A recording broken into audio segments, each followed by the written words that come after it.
45 years, when the Universalist Church in America merged with the Unitarian Universalist Association, us Christian Universalists, at least here in the United States, had really no institution to represent us. We were completely on our own.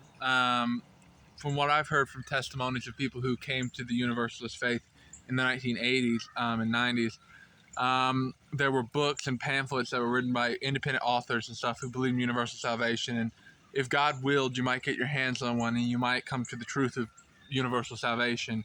And there were scattered churches all over, mostly in the old mainline denominations, but there were some house churches and independent, non-denominational churches who affirm universal salvation as well, but they're few and far between. But as the internet really helped respread universalism, and as major figures in the Christian world became universalists, like Bishop Carlton Pearson, who unfortunately died last year, made the news big time because he denied the existence of hell.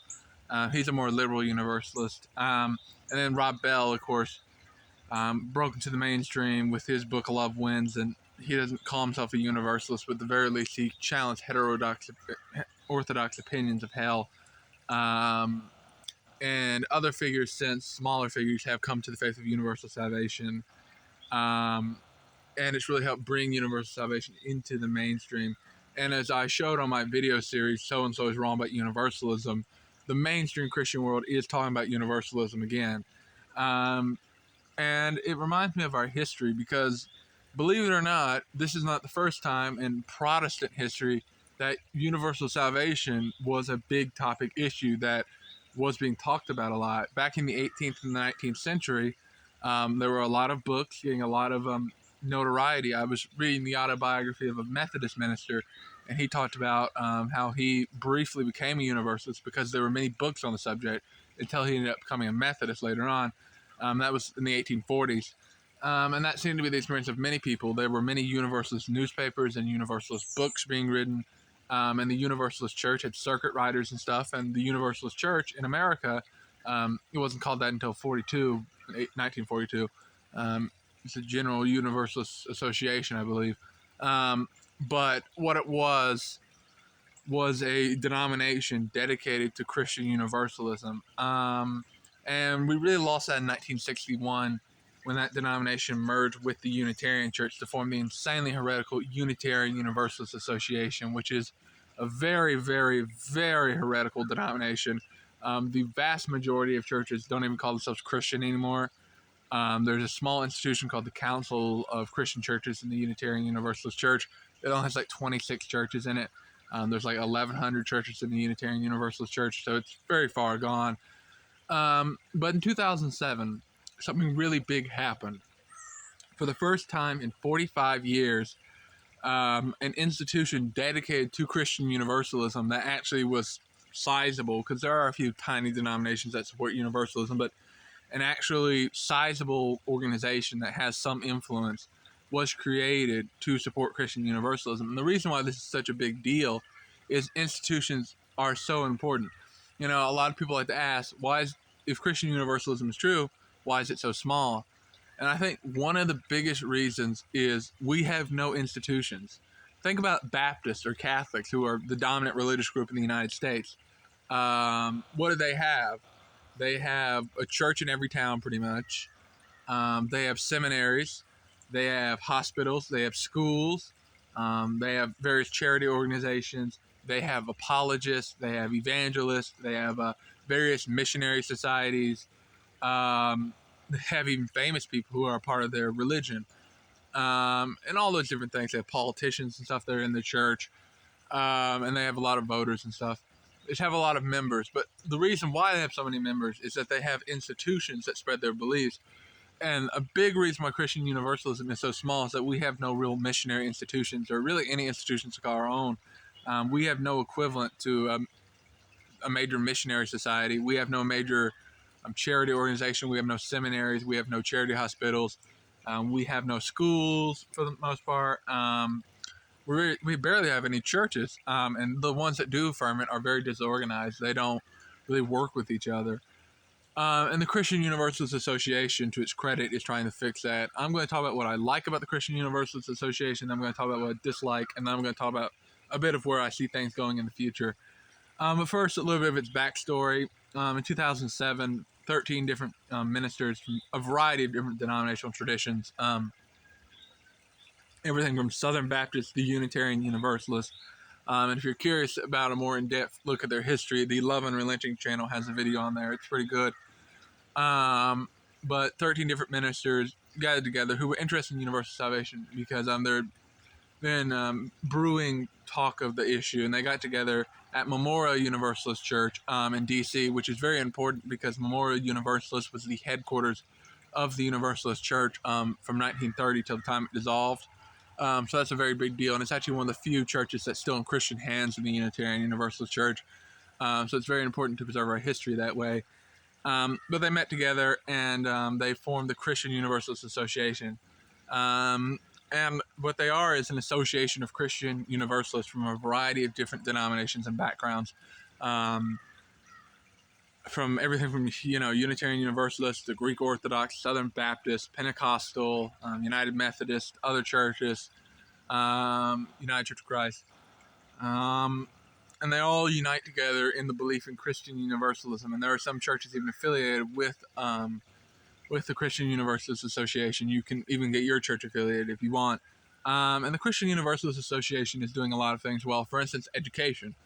They have online courses that don't cost that much money, where you can get a pretty in-depth education in church history, Universalist apologetics, things like that. Online, of course, no physical school. But that's a really big deal, and you can even get ordained in the CUA, and it can actually be very useful credentials, like the kind of stuff you could use to be like a hospital chaplain or something, maybe even get a real job as a minister. The CEA also has newsletters and stuff, which is very important because a big thing, really, the situation of universalism in America right now isn't too dissimilar from what it was in the time of the Universalist Church in America. It's just that the Universalist Church in America was a bit more organized and a bit more united behind a common cause than the current Universalists of today, because the Universalist Church in America was very self-governing. It was a congregational church. Every congregation very much did its own thing. The state senates really ruled, so there was differences between different regions and stuff. There was a lot of independence in the denomination, a lot of congregational independence, but they were mostly united behind shared print, New Universalist books, Universalist newspapers, the Universalist seminaries, and they were united behind those things. And that's what kind of kept them all together, were Universalist media, like newspapers and books. And really today we're not all that dissimilar. We have a bunch of different random congregations all across the country that preach universal salvation. And most of them are united behind a common Universalist media, books, newsletters, YouTube channels, even other social media platforms. I still do think we have a way to go. The Universalist Church of America was a bit more unified and centralized in its goal, had a lot more cultural influence than we have today. Universalists were a known religious group in America at one point. People kind of had an idea who we were because we had our own church. Meanwhile, they don't really know that today because we don't really have an institution to call our own to spread our beliefs and propagate them. And I think that's to our massive disadvantage. But the Christian Universalist Association is a big step in the right direction because it's gathering together people of all these different denominations. They even have a few churches affiliated with them from a variety of different denominational backgrounds. You can even get your church affiliated if they're cool with that kind of thing. And I'll get to that a bit later in the video. But yeah, that's what they're doing right. They're consolidating media, education, and resources. And they also do have some missions work. For instance, I do know they sell Bible tracts, Universalist Bible tracts, which is a good thing. You can actually do a lot with an old Bible tract. So they do have some evangelism. And they're just uniting together Christian Universalists, which is a really good idea. I know they have Facebook, and they help create a community. I know there's Community Universalist Church, which is here on YouTube. It's a YouTube channel, but it's an attempt at an online Universalist church. So if you don't have a Universalist church of your own, which is most of us, there is a Universalist church online. And the Christian Universalist Association, I think, is doing a pretty good job at being a Universalist institution in the 21st century. It seems to be pretty well adapted to the digital age, and I think they're doing a pretty good job. spreading the gospel of universal salvation through Jesus Christ. But here's my problems with the Unitarian, not the Unitarian, the Christian Universalist Association. They're still a bit too liberal. But liberal, I don't mean LGBT affirming or supporting women's ordination. I mean not being dogmatic about objective truth. Really, the biggest problem with liberal Christianity I have is the lackness, the key doctrines of the faith, like the resurrection, the deity of Christ. That kind of stuff is, in some churches, not all of them, many are still very much against the idea of denying those things. But some are like, those are matters of opinion. Those are key matters of the faith. And that's kind of my problem with the Christian Universalist Association. There are Unitarians, classical Unitarians, meaning they deny the deity of Christ in the association.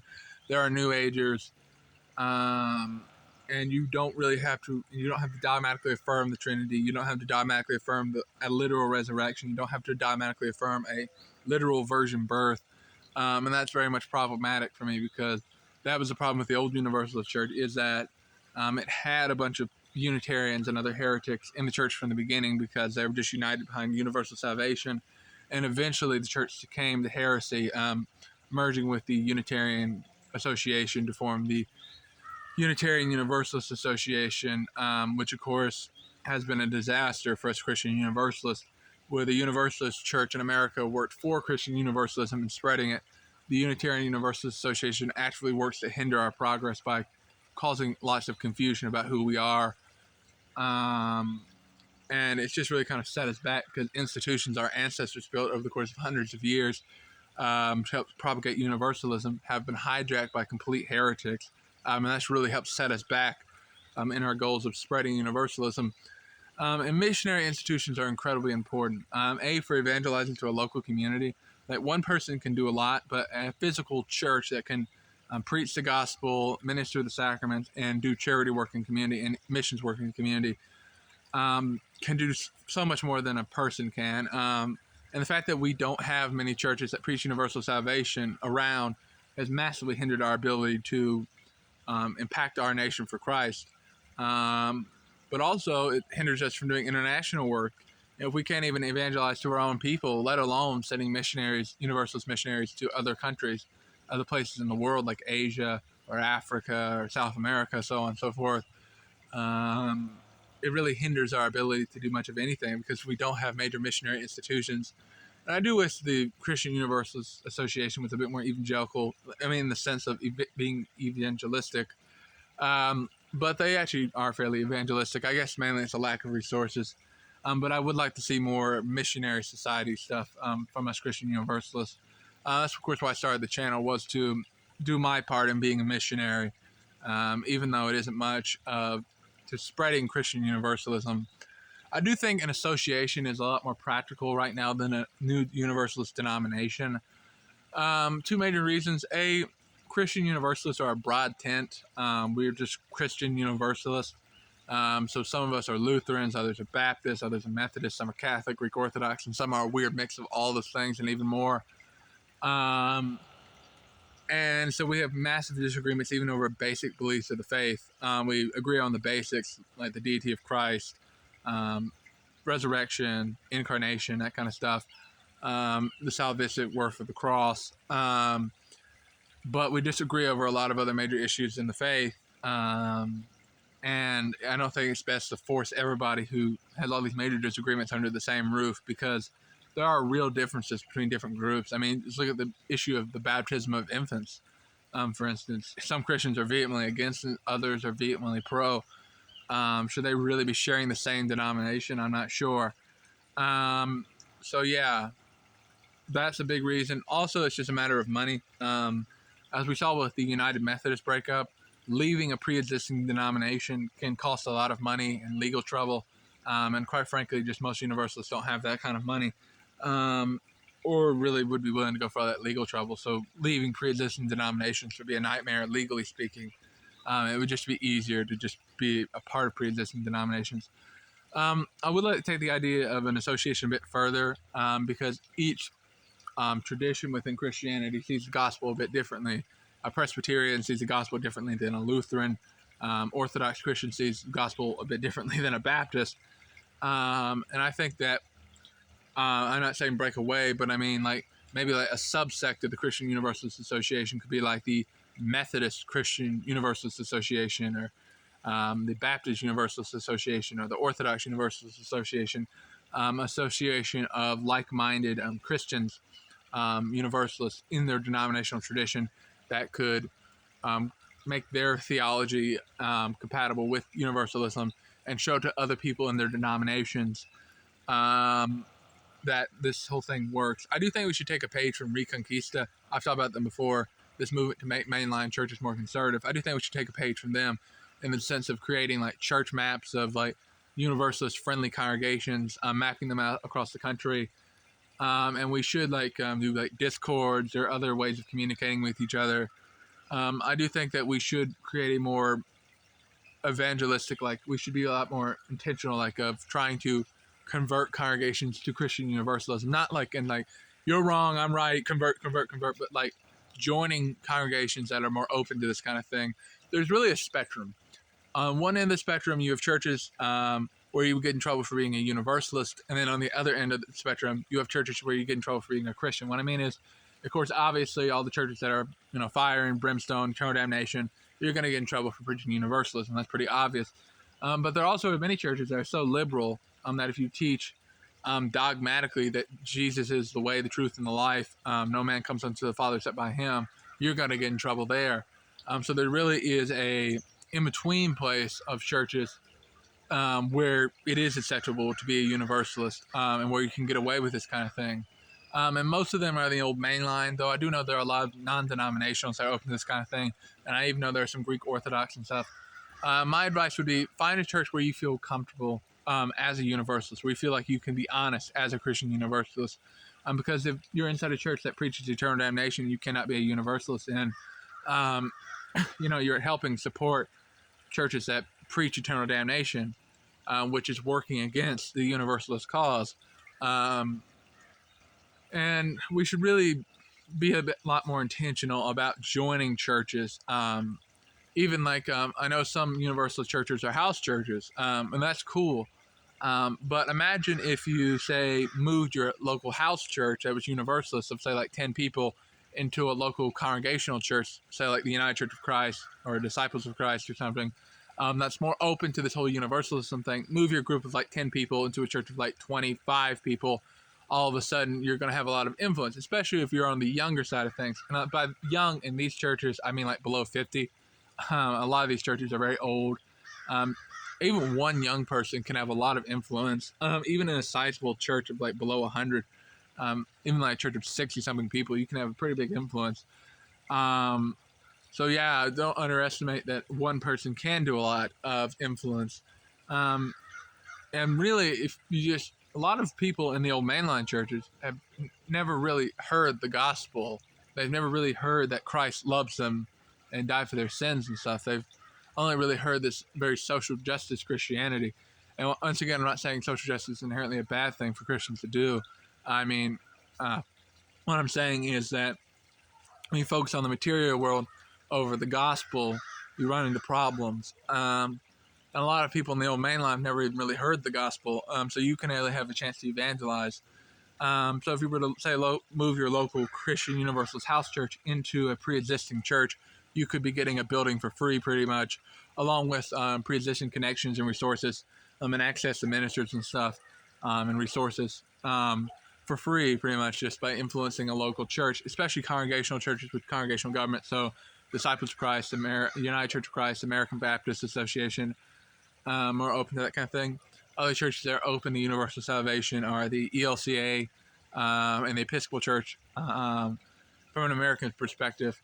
It's even still possible, even though it is a little bit out there, for us to take churches in the Unitarian Universalist Association. I know it's a bit more out there. I talked about that in my video, Wokest Church in the World. Pretty much if you found a Unitarian Universalist church that's on the smaller end of things, and you've got a group of Christians in there, and as long as you did it in not a Bible-thumping way, you could have a massive influence in that congregation and perhaps reconvert it to Christianity. And then if you needed a minister, you could hire one off a denomination like the United Church of Christ, which is very similar to the Unitarian Universalist Association in many ways. But I do think that we Christian Universalists should be intentionally trying to evangelize our local churches for the sake of Christ, because we need to reach our communities for Christ. And if we don't establish churches, we're not going to be able to do that. And that's kind of my thing. I like the Christian Universalist Association. It's doing a lot of good, but my biggest problem is that it's not dogmatic with essential beliefs of the faith like the Trinity. And I think that's very problematic because that will allow lots of heresies to creep in. And if you are not going to take a pre-existing church, then I would still recommend like establishing an actual church. Don't be a Bible alone Christian. Like, just don't like sit around with your Bible. You need a community. You need the sacraments. You can't be a Christian on an island. There's likely some church in your area, unless you live in like rural Wyoming or something, that would at least be kind of open to the whole universalism thing. Once again, the old main line. Some non-denominationals are open to this kind of thing, and there are churches in all different traditions that are open to universalism.